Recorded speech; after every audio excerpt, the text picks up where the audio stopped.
நான் ஒரு டாட் வச்சதே பார்த்தீங்களா நல்லா ஸ்கின்னோட இதாக நல்லா பிளெண்ட் ஆச்சு. இப்போ இது ஒரு டார்க்கர் ஷேடு, நான் டார்க் ஷேடுன்றதுனால லைட்டாக போட்டேன்.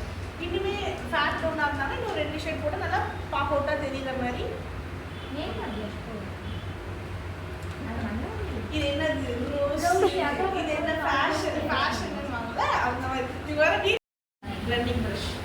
இந்த ஆங்கிள் பெருசாக இருக்குல்ல, பிளெண்ட் பண்ணுறதுக்கு ரொம்ப ஈஸியாக இருக்கும். இதில் கொஞ்சம் பெருசு.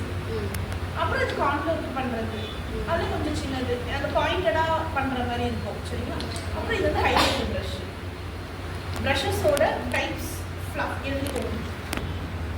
பெரிய ப்ரஷ் எல்லாமே ஃபேஸ் மேக்கப் போடும்.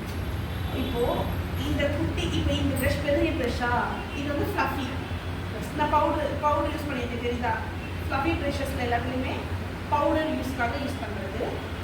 பாயிண்டட் ப்ரஷ் இது பாருங்க, இந்த அளவுக்கு ஃப்ளஃபி எனக்கு இங்கே இல்லை பாருங்க, கொஞ்சம் ஸ்டிஃபாக இருக்குது. ஃபீல் பண்ணி பாருங்கள்.